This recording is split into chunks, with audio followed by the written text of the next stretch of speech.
Iran का Israel पर बड़ा हमला, 200 से ज्यादा बैलिस्टिक मिसाइल बरसा दिए गए। आसमान मिसाइलों की बारिश से रोशन।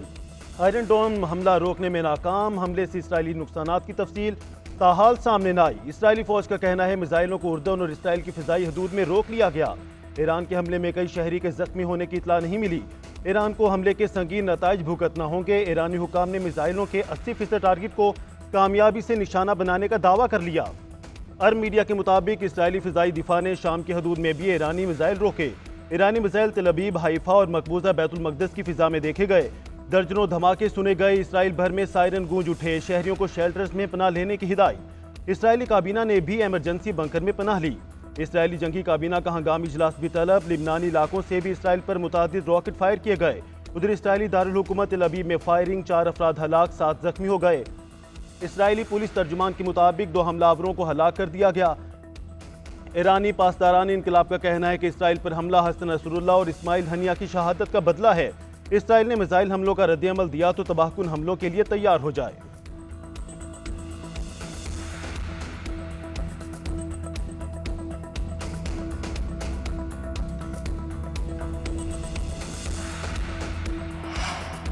अमरीकी सदर बाइडन का अमरीकी फौज को इसराइल के दिफा का हुक्म। अमरीकी फौज को इसराइल आने वाले मिसाइल मार गिराने का हुक्म।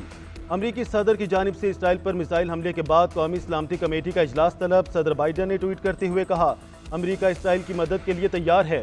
गौर कर रहे हैं कि किस तरह इसराइल की मदद की जाए। अरब मीडिया ने दावा किया कि ईरान ने मिसाइल हमलों से कुछ देर कबल अमरीका और रूस को आगाह कर दिया था। ईरानी मिसाइल हमलों के बाद अक़वाम मुत्तहिदा की सलामती कौंसिल का इजलास तलब। उधर लेबनान और गजा में ईरान के इसराइल पर मिसाइल हमलों पर जश्न। लिबनानी दारुल हुकूमत बैरूत में आतिशबाजी भी की गई। दूसरी जानिब ईरान के मिसाइल हमलों के बाद आलमी मार्केट में तेल की कीमतों में 5% से जायद इजाफा रिकॉर्ड।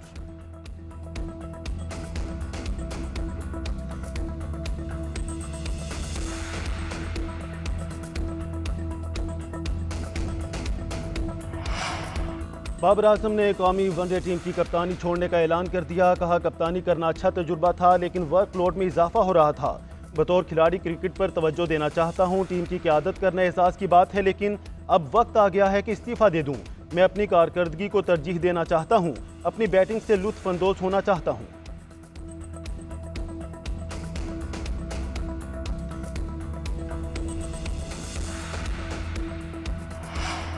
लगता है आर्टिकल 63A का फैसला तहरीक अदम एतमाद को गैर मौसर बनाने के लिए था। जब आइन में लिख दिया गया कि नाअहल रुकन डी सीट होगा तो डी सीट ही होगा। चीफ जस्टिस के आर्टिकल 63A नजरसानी अपीलों पर समाअत के दौरान रिमार्क्स। वोट की मशक होती है इसीलिए कि इसको शुमार किया जाए। अदम एतमाद में अगर वोट गिना ही ना जाए तो वज़ीर आज़म हटाया ही नहीं जा सकता। यानी आर्टिकल 95 तो गैर फाल हो गया। क्या ये पार्लिमानी निज़ाम को सदारती निज़ाम में बदलने जैसा नहीं है?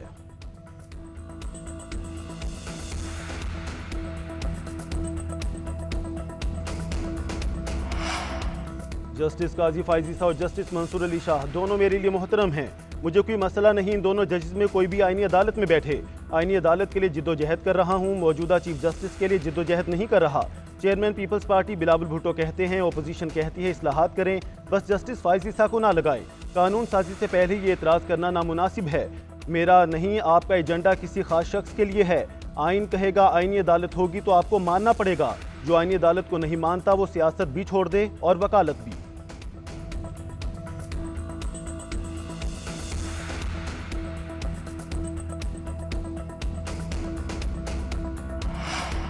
गुज़श्ता माह महंगाई हुकूमती अंदाजों से भी कम सतह पर आ गई। मुल्क में सालाना बुनियादों पर महंगाई की शरह 6.93% हो गई। हुकूमत ने सितंबर अक्टूबर में महंगाई 8 से 9% रहने की पेशगोई की थी। इदारे शुमारियात के मुताबिक सब्जियां 18% तक सस्ती हुई। गंदम और फलों की कीमत में भी कमी हुई। गोश्त, अंडे और दीगर अशिया महंगी हुई। वज़ीर आज़म शहबाज शरीफ का महंगाई की शरह 44 माह की कम तरीन सतह पर आने पर इजहार तशक्कुर। कहते हैं महंगाई की शरह में कमी से आम आदमी को रिलीफ मिलेगा।